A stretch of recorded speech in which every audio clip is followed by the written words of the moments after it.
Hello, and welcome to Mean Street News. Mean Street News is here to provide accurate news to help citizens affect change in their local government and beyond. Being nice is overrated. It is time to be real. I mean what I say, and I say what I mean. The time to step up and step in is now. So please come join me, Katie, over on Mean Street News to discuss Ohio politics and beyond. I hope to see you there.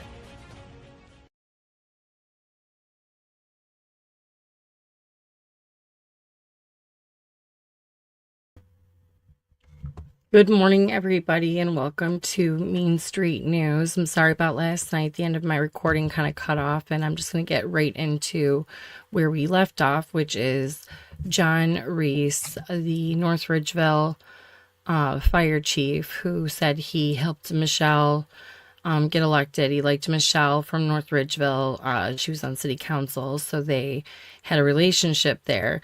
Now, why I bring this up is, it's interesting to me that Michelle Hung always states that, the auditor's investigation cleared her, and I will give it to her that it's officially closed, which is why I was able to get the documents from the investigation.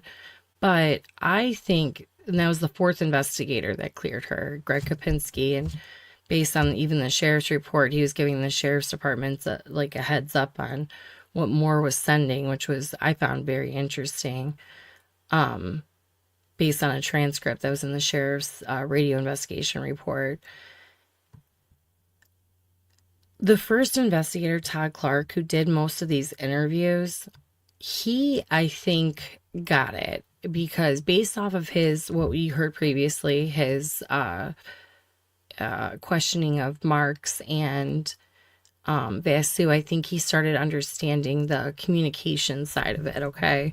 I think he started understanding that these, for one, Marks wasn't competing with Alan Close, but also there was only one person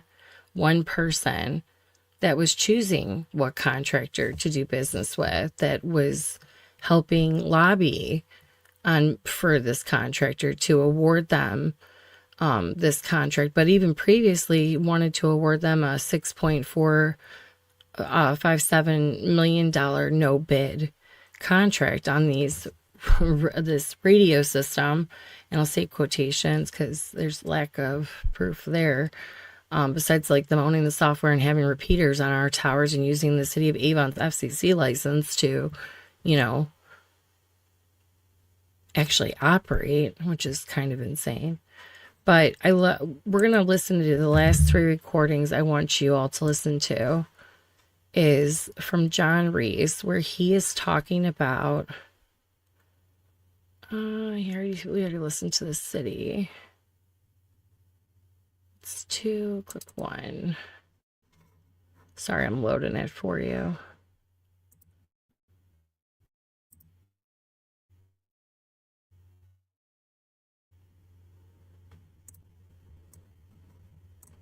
Okay. He asks Todd Clark, the first investigator asks John Reese, was more upset about the process, or was he upset about the contract going, to CCI or to Marks or whatever, right? Or was he upset about the process, that he was approached June 14th in that meeting, no bid contract for $6.4 million, which is why he got out. And after that meeting, his assistant was still in there.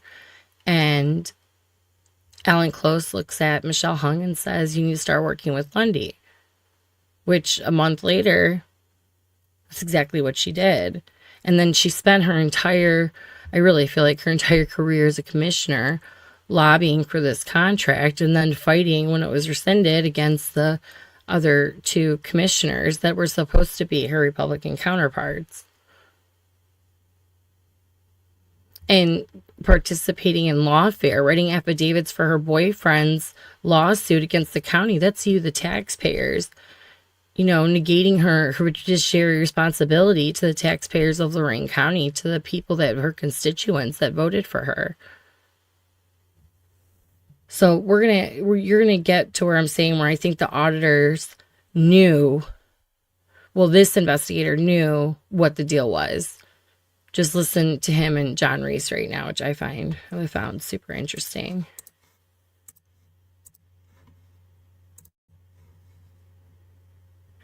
Okay.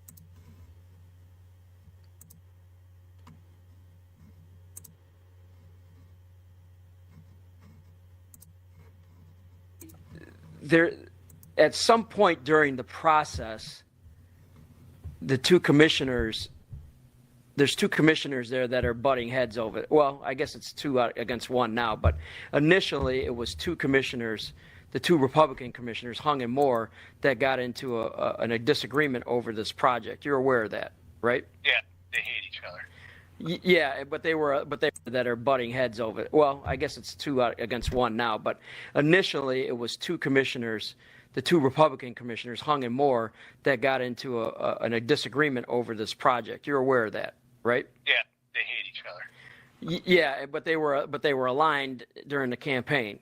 Right. Okay, so my understanding is that the issue is over whether this countywide radio system needs to be bid out or not. My understanding is, and correct me if I'm wrong, but what I'm hearing is that the one commissioner, when this proposal came for this countywide radio system, he wasn't necessarily against it, but when they tried to drive it through no bid at $6.5 million, my understanding was that he tried to pump the brakes on it and say, hey, wait a minute, I'm not agreeing to a no bid contract for $6.5 million. He's claiming he doesn't have any particular skin in the game as far as what radio system it is. He's arguing that he doesn't want to pay $6.5 million to one company without a bid process. Is that your understanding of it? Is there something else going on there? No, there's more going on there. Okay. So I can't tell you exactly what it is because I don't know. I know what I suspect, but he's tight.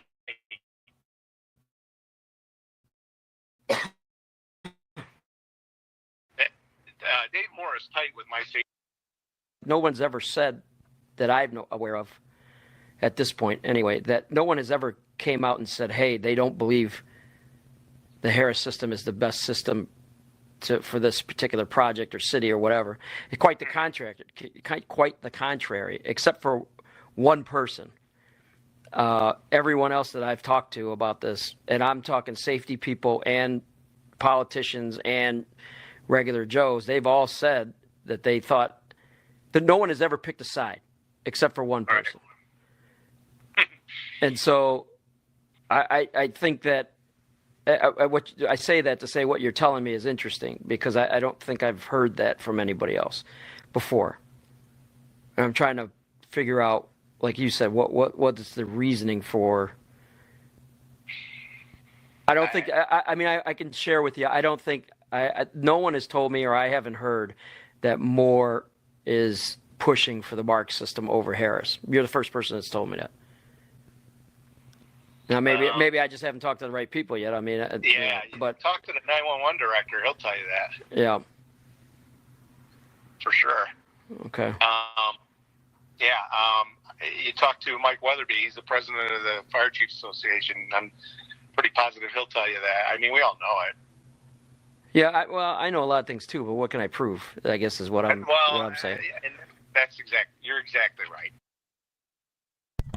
Well, what's funny is what he can prove. What can he prove? And he said it's coming all down to one person has been, well, not just one. I would say Harry and Hung and Mission Critical Partners and a few select, firemen, fire chiefs using their associations and unions to pressure public workers, and a private company pressuring public workers to lobby for his company for this contract. But it's been a select few. Out of the commissioners, she's the only one that's saying one side or the other.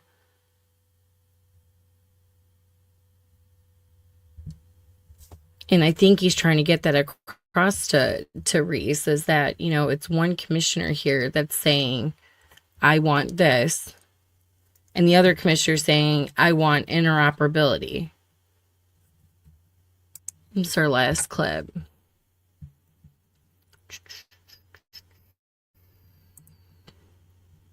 Well, no, it's not our last clip, but it's almost our second to last.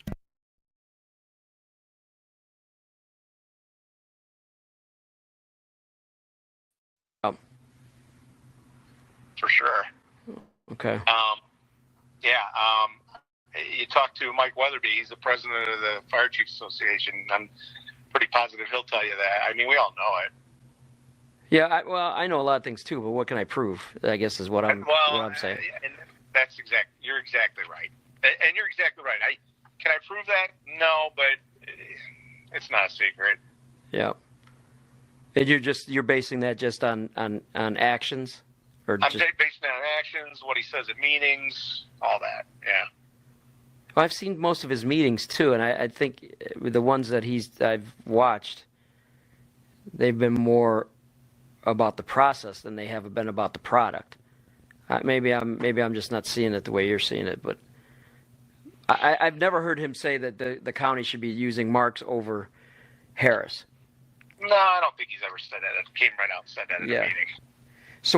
So I guess what makes you think, based on what he's saying, that he's in favor of Marks, other than saying that, you know, how I mean, look, I know he said some things in meetings about he believes that there's that Hung and the Harris people are in cahoots, and the old 911 director was in on it, and you know, before he got canned, and I know all those things that he's rumbled up. But is that what you're saying is the reasoning for you believing that he's pushing Marks, or is there something else that I'm missing?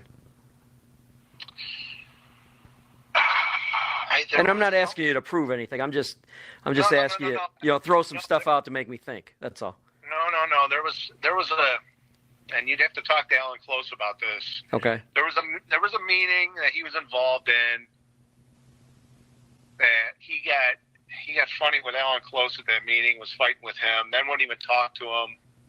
I'm aware of that meeting. I know about that meeting. Okay. Yeah, he knows about that meeting. That meeting was the June 14th meeting where Michelle, Harry, and Ellen Close and a couple in Mission Critical Partners approached Moore about a $6.4 million no bid. He lost it. He's like, absolutely not. And left the meeting immediately. His administrative assistant stayed. And then overheard, you got to align with Lundy. Well, what did she do for the next 18 months? Align with Lundy. You know, you had Dana Gollner saying that, you know, give me 10% of this $6.4 million contract. When Alan Close told him, well, I can't do that. He said, well, just increase the bid. And guess what happened after the 2 years, after the 18 months? That bid went from 6.4 to 7.7 million.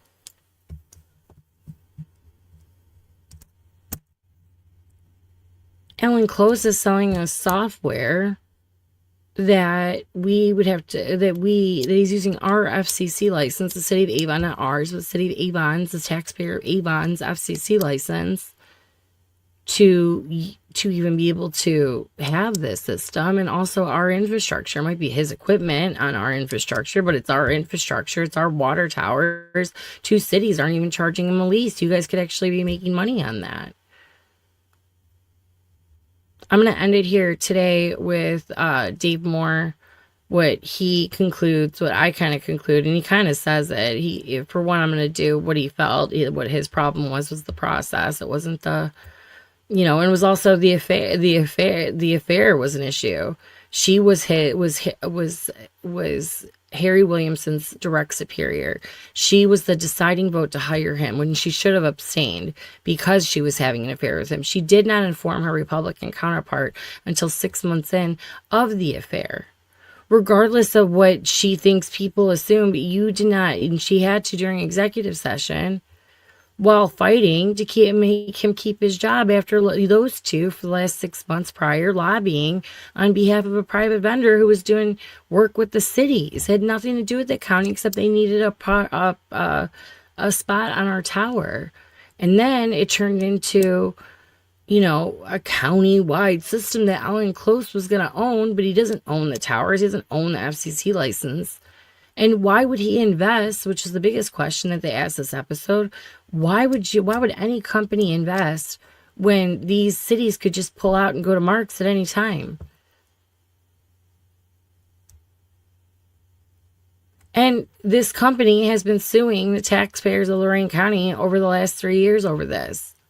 And your fire chiefs have backed it. And a lot of the cities are paying for this system.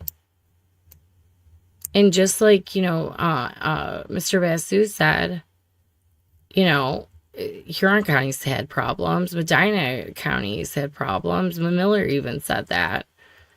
They're paying for two services, and sooner or later you will be too. I think the whole thing's fraud.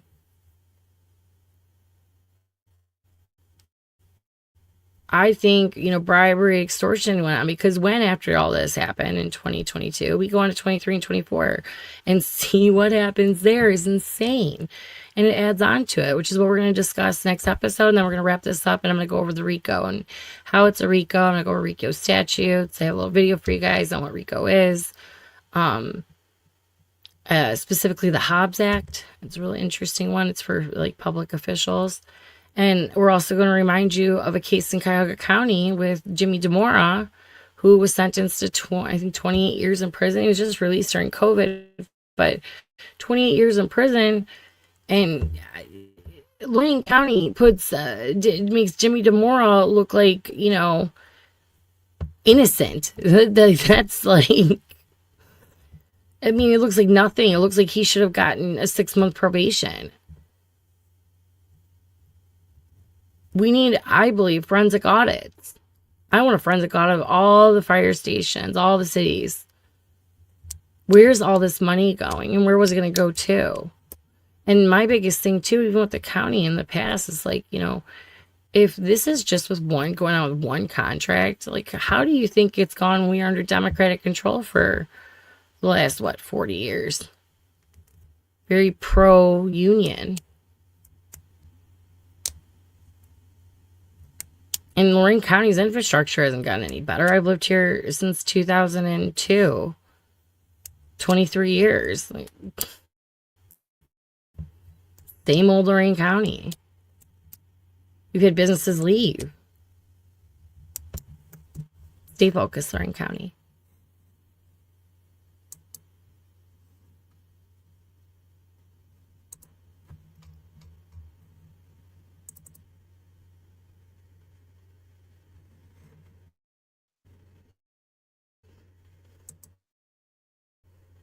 Okay, this is what happens when you don't have a well, I call it a rigged bid, but when you don't go out for public bids, and one company's going to have only one bid, that's when we saw, okay, there's an extra $2 million that was built into that contract because they knew nobody else was bidding.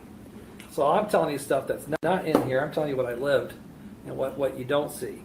So a lot of things has happened probably with us reversing that resolution on January 21st, because the way the prosecutor designed it is, as a county, I can't buy Wellington the radios, because I'm buying those radios, but I'm giving you also a service contract that you have to pay monthly on. So they designed it so that if we buy those radios, you as a separate entity has to vote to accept them, so that you are aware that you're now engaging in a contract for service, like your monthly fees for your radios. Right. And so that was kind of like when I saw that they were working towards that, because I told them, and he believed me.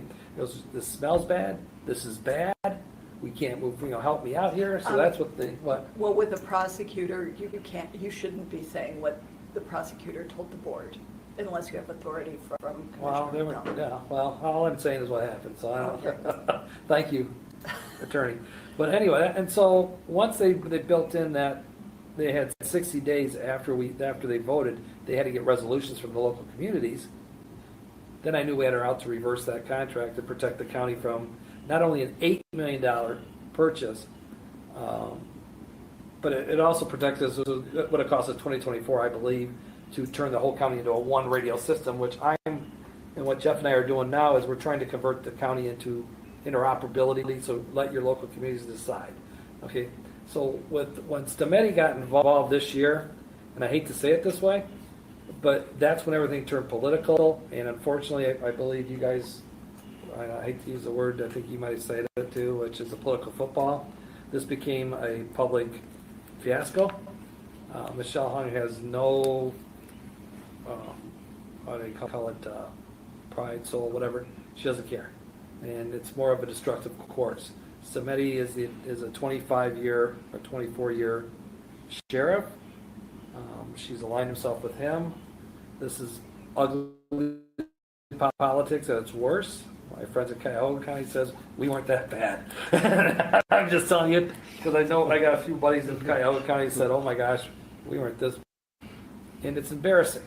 I'm embarrassed to say that was going on, but I felt that I had to turn a light on this. Did we stop anything from happening? Probably.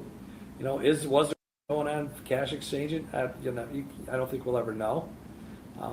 But to me, what I got here, I believe, with the $50,000 that they did 3 to 4 months, the $102,000, and she went outside the circle to hire her brother, and the fact that when I talked to Todd Clark, he said he got her boom, boom, boom. I said okay, fine, but then when he said he got transferred, I went, oh great. He goes, now it's going to somebody else. You know why you went, oh, great? Because politically, and this is just, politically, that means this is getting basically washed over. They're not going to do anything about it. Even though, and the fact that the first investigator clearly, like Dave said, saw we got her, boom, boom, boom. Then he's transferred out. Michelle Kopinski, his communications with Van Zant, Monalee's involvement with the Battistelli case with the prosecutor, which we'll get onto that. We'll go back to that tomorrow. We've covered that previously on how that is directly related to this because they would not prosecute Dave. Because after Dave rescinded the contract, Michelle, the sheriff, all requested, the Fire Chiefs Association, the labor unions, all requested an investigation be done into Dave Moore and Jeff Riddell. And then the lawfare. I mean, and then led to JD Tomlinson's. When JD said no, it turned into an all-out political war. And then they started investigating the prosecutor himself. And Michelle turned against the prosecutor that she was so fond of previously in 21 and 22. Boom, boom. I said, okay, fine. But then when he said he got transferred out, I went, oh, great. He goes, now it's going to somebody else. I'm like, okay, now we're going to have to talk to that person. Well, I never did. Then I heard there was a third person. Now here you are today. And I feel like, maybe this isn't as serious as I thought. Well, I don't know, First of all, let me thank you for this I information. speak from the heart. I don't speak from, No. okay. So. Thank you for the information, especially the timeline. I think that, at least for me, that is a way for me to maybe catch up a little bit quicker. Okay. I can tell you, unfortunately, I'm still fairly new at the state. I'm a retired police officer detective after 33 years. Oh, okay. Hooked up with the state. I think all of us know that, as I'm learning, in anything, the state does not move quickly. Right. I've been in that BMV line for hours. Color, so I kind of was embarrassed when he said it. Okay. But yeah, I can help you with whatever, but it's, even though I started in August of 21, the subpoenas were issued in 22, and I talked to Todd, and he said, I know a email dump when I see it. So when he did a subpoenas on information, I knew what was going on. They did a dump, which forced the state to have to manually go through, right?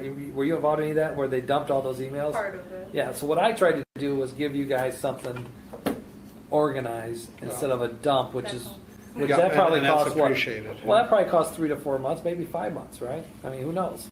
Because you guys got more than this to worry about. So. When he's talking about the dump, he is talking about he's talking about the 1,800 emails that was sent from the prosecutor's office when they asked for documents. which is insane. That's what it means, like, that takes up time. But then now we have this new fourth investigator who is very cozy with the sheriff's office, calling Van Zandt, letting him know, I'm not going to impede on your investigation, because at the time he was investigating the radios. And we went through that investigation, I think, like on the Sex Lies County Government, I think it was episode 5. So if you want to go back, and I mean, it's been 2 episodes we went line by line. And, at the time, Michelle and Harry, and I'm not going to continue to bring it up, but had a video that they were using against prosecutor, had tried to leverage my theory, they tried to leverage that video and other things in his relationship against him, ultimately leading to the craziness of 2024, and even the national attention that we got in Lorraine County because of it, which is insane. With they compared Tomlinson to a micro Jack Smith, the way they politicized out here. But that's to come when we go over the big RICO map. I can't wait to show you guys it, because it's like really kind of crazy, because that little map just goes, because more people get kind of pulled in as my investigation went on. And I'm really happy to be done with that whole thing. It's just, it's insane. Well, I'm not done, but done-ish. No more documents. I mean, I went through those 1,800 emails. It was insane. But thanks for just coming on real quick this morning with me while I wrap up the previous episode. Sorry about my technology issues. I'm trying to get that all fixed and squared away for you guys. But you guys have a great Tuesday, and I'll see you tomorrow. Have a good day. Bye.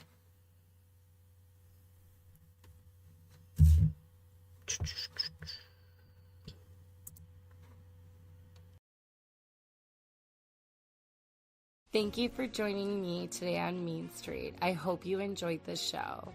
I would greatly appreciate it if you would consider supporting our work and supporting my effort. You can support directly underneath at the Spotify donations, or you can directly give a donation at paypal.me/meanstreetohio. Any donation received will help me continue to provide news to you and everyone else across Ohio and beyond. I love what I do, and I just hope to continue to do it. Thank you so much, and you have a wonderful day.